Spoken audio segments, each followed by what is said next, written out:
A natureza nem sempre é fotogênica. Para além de imagens bucólicas de jardins exuberantes, animais em seu habitat natural e praias paradisíacas, cada vez mais nos deparamos com uma natureza raivosa, jardins destruídos, florestas queimadas, animais abatidos e praias cheias de detritos. O que antes parecia um prenúncio de um futuro muito distante, apresentado em filmes catástrofes, quem não se lembra do Dia Depois de Amanhã, do documentário Verdade Inconveniente. Hoje, o futuro bate as nossas vidas e se transformaram em imagem dos grandes jornais no mundo inteiro.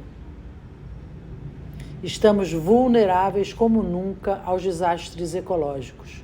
E este universo catastrófico já nos deu ares da sua graça.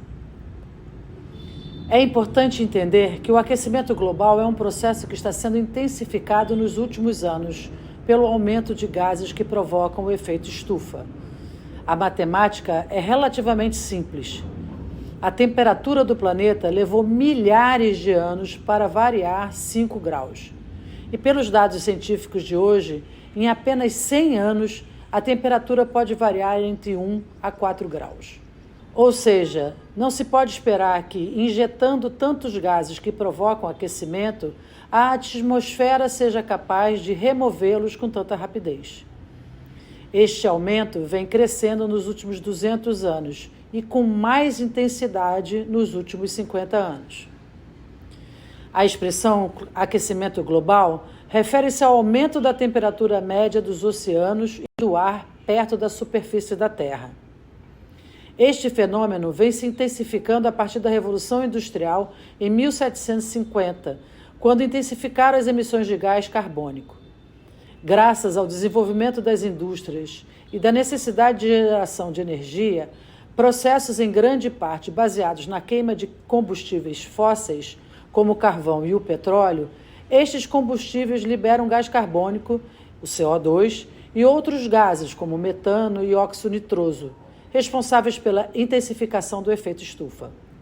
Quanto maior a concentração desses gases na atmosfera, maior a elevação da temperatura da Terra. A principal evidência do aquecimento global vem das medidas de temperatura de estações meteorológicas em todo o globo desde 1860.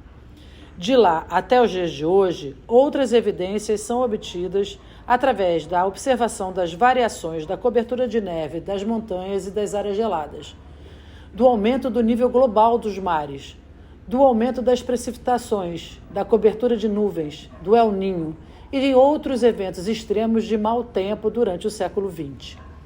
E nesses primeiros 20 anos do século XXI, vimos recrudescer não apenas os dados referentes ao fenômeno, dados que nos frequentam diariamente em todas as mídias. Agora, a cada dia, integramos seres que não frequentavam nossas preocupações. Os elefantes da África, as florestas da Amazônia, as geleiras da Baía de Valdez, as águas do Mar do Norte, os corais da Austrália, os ursos polares ou os cavalos, como o caramelo. Filmes sobre ursos, pinguins, macacos e focas não mostram mais uma natureza selvagem, diversa e exuberante que a humanidade estaria aprendendo a dominar, mas falam de vidas complexas e inteligentes que devem ser protegidas do maior perigo de todos nós, os humanos. Seria, portanto, preciso abandonar um modo de vida, o que parece extraordinariamente utópico, sobretudo se considerarmos que o problema é global, mas a distribuição do desenvolvimento não o é. Ou seja, a solução em grande parte deverá contar com uma política mundial para a redução de emissão de gases, de um consumo descontrolado, de soluções da engenharia das cidades que custariam um enorme investimento e a preservação de biomas e dos oceanos. Ou seja, de encarar de frente o problema antes que cheguemos num ponto sem. É importante perceber que uma solução única e infalível não existe. Mas as consequências do aquecimento global apresentadas no relatório do IPCC, que está sob a tutela da ONU, indicam uma necessidade urgente da redução de emissões de gases causadores do efeito estufa. E mesmo que se consiga esta redução, os efeitos já produzidos sobre o clima ainda serão sentidos no próximo milênio, em razão das escalas de tempo necessárias para a remoção deste gás da atmosfera. Uma coisa tem-se certeza: a temperatura já se elevou e não há como mensurar o volume de gases que ainda serão jogados na atmosfera. Com isso, os sistemas ecológicos poderão sofrer mais ou menos com a extinção de espécies e surgimento de outras. Um dos maiores desafios do debate sobre aquecimento global está nas formas diversificadas de enfoques do problema. Ou seja, enquanto cabe aos pesquisadores manterem uma visão científica sobre o assunto, a partir de simulações, sem uma verdade absoluta, a política ou explora a lógica catastrofista ou, ao contrário, apresenta um tom otimista que não tem respaldo, a não ser numa necessidade de propagar ilusão.